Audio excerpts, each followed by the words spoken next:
इस वीडियो में बच्चों देखेंगे ये फुलवारी कक्षा 4 की पुस्तक है। इसमें हम प्रश्नोत्तरी देखेंगे। जो अभ्यास ये कितना सीखा पार्ट 2 के इस पे प्रश्नोत्तर देखेंगे। तो इसमें इनके प्रश्नों को उत्तर अपने अपने कॉपी में लिख लिया। तो देखते हैं।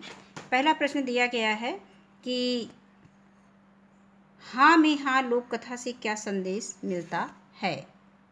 इसका उत्तर है कि हाँ में हाँ लोक कथा से संदेश मिलता है कि हमें किसी की बातों में हाँ ना मिलाकर सही बात करनी चाहिए। इसके बाद दूसरा प्रश्न दिया गया है कि युवक माधो सिंह के मन में क्या सपना उभरता था। तो इसका उत्तर है कि युवक माधो सिंह के मन में पहाड़ काट कर सुरंग बनाने का सपना उभरता था। इसके बाद तीसरा प्रश्न इसमें दिया गया है कि नानी ने अदिति को टोकरी में बांधकर कौन सा फल दिया था। तो इसका उत्तर है कि नानी जी ने अदिति को टोकरी में नींबू बांध कर दिया था। इसके बाद प्रश्न संख्या घ है, ग्राम श्री कविता में किस ऋतु की झलक मिलती है, उस ऋतु की 5 विशेषताएं बताइए। तो जैसा कि हम लोगों ने इसके पहले वीडियो में देखा था कि ग्राम श्री जो कविता थी वो वसंत ऋतु पे आधारित थी। तो इसका उत्तर है कि ग्राम श्री कविता में बसंत ऋतु की झलक मिलती है और बसंत ऋतु की 5 विशेषताएं निम्नलिखित हैं। बसंत ऋतु में आम के पेड़ों पर बौर आने लगते हैं। दूसरा है बसंत ऋतु में कोयल मतवाली होकर कूकती है। इस ऋतु में चारों तरफ हरियाली छा जाती है। पीपल की पत्तियां झड़ने लगती हैं। आंवले के पेड़ों पर आंवले लद जाते हैं। इसके बाद अगला प्रश्न आता है कि राजकुमारी ने विदूषक से चंद्रमा के विषय में क्या बताया। तो इसका उत्तर है कि राजकुमारी ने विदूषक से चंद्रमा के विषय में बताया कि चंद्रमा सोने का बना है। इसके बाद आगे प्रश्न आता है कि लोकमान्य तिलक की विशेषताओं को संक्षेप में लिखिए। तो इनकी कुछ विशेषताएं इसमें हमने दिया है कि लोकमान्य तिलक की विशेषताएं जो है निम्नलिखित हैं। तिलक कुशाग्र बुद्धि की बालक थी। नंबर 2, तिलक ने विधवा विवाह एवं महिला शिक्षा पर विशेष जोर दिया था। और नंबर 3 है बाल विवाह जैसी कुरीति का विरोध किया। चौथा है मजदूरों की दशा सुधारने के लिए आंदोलन चलाया। 5वां है स्वदेशी की भावना का प्रचार किया। और दूसरा प्रश्न इसमें दिया गया है कि नीचे कुछ कथन दिए गए हैं, उन्हें किसने कहा है, ये हमें लिखना है। पहला कथन दिया गया है कि चंद्रमा 35,000 मील दूर है, ये किसने कहा था। तो ये मंत्री ने कहा था। दूसरा कथन दिया गया है कि चंद्रमा 1,50,000 मील दूर है, तो ये बात जादूगर ने कही थी, ये कथन जादूगर ने कहा था।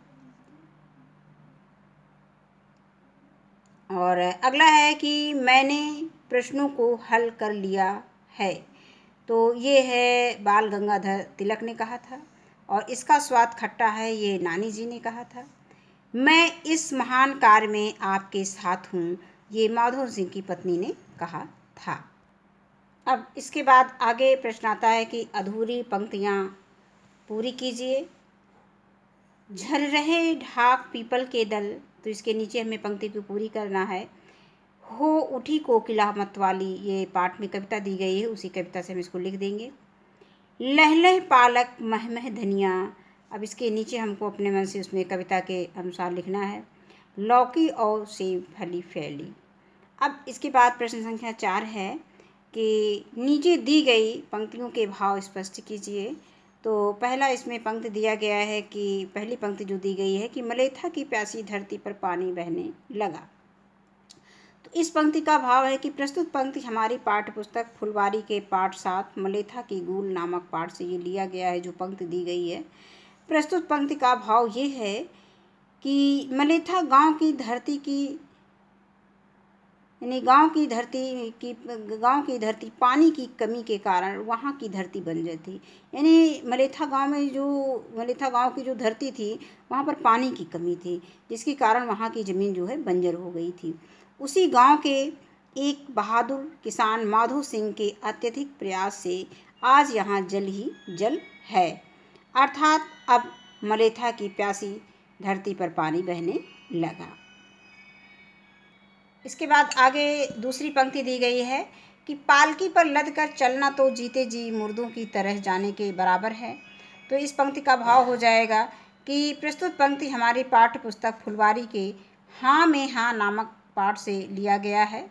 प्रस्तुत पंक्ति का भाव ये है कि राजा जब अपने मंत्री से पूछता है कि गंगा स्नान के लिए सवारी के लिए पालकी कैसी रहेगी, तो मंत्री जी का कहना था कि पालकी का क्या कहना महाराज, यही तो राजा की सवारी है।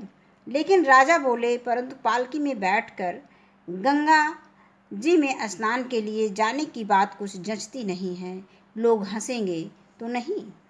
इस पर मंत्री जी ने कहा, हंसने की बात तो है ही महाराज, पालकी पर लद कर चलना तो जीते जी ही मुर्दों की तरह जाने के बराबर है। इसके बाद आगे ये प्रश्न संख्या 5 दिया गया है। नीचे दिए गए शब्दों को अपने वाक्यों में प्रयोग कीजिए। इसमें एक शब्द मेज़बान दिया है, पर्यावरण दिया है, प्रतीक्षा है, मंजिल है, शानदार है, सावधानियां हैं। ये हम लोग अपनी टेक्स्ट बुक में देखेंगे तो ये सभी दिए गए हैं शब्द, और उनको हमें अपने वाक्यों में, अपने शब्दों में प्रयोग करना है, अपने वाक्यों में प्रयोग करना है। तो हम लोग और अपने मन से भी अपने हिसाब से वाक्य बना सकते हैं, ज़रूरी नहीं कि हम यही वाक्य को लिखें। तो मेज़बान, हम लोग अपने देश में मेज़बान हैं। अब इसके बाद है पर्यावरण, हमें पर्यावरण को स्वच्छ रखना चाहिए। प्रतीक्षा, मैं अपने मित्र की सुबह से प्रतीक्षा कर रहा हूँ। आगे है दूसरा शब्द, अगला शब्द दिया गया है कि मंजिल, हमें अपनी मंजिल पाने के लिए मेहनत करनी पड़ेगी।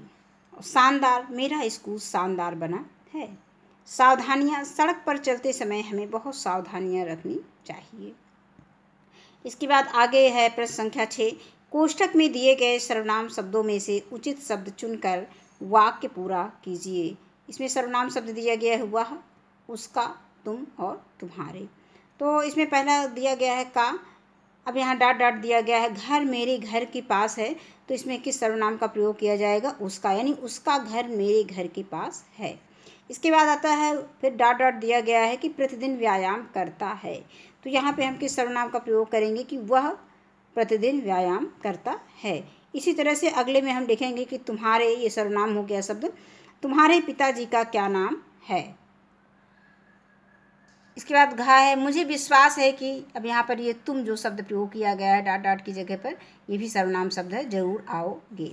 इसके बाद प्रश्न संख्या 7 दिया गया है कि नीचे दिए गए शब्दों का विशेषण क्रिया विशेषण के रूप में प्रयोग करते हुए एक एक वाक्य बनाइए। अब दिया है वीर, फिर दिया है धीरे धीरे, सुंदर, फिर फूट फूट कर। अब ये शब्द दिए गए हैं और इनसे हमें एक एक वाक्य बनाने हैं। तो जैसे वीर दिया गया है तो हम क्या लिख सकते हैं कि शहीद भगत सिंह वीर पुरुष थे। अगला दिया गया है कि धीरे धीरे, वह धीरे धीरे लिखता है, वह धीरे धीरे चलता है। अब सुंदर, तुम सुंदर हो। फूट फूट कर, राम अपने फेल होने की खबर सुनकर फूट फूट कर रोने लगा।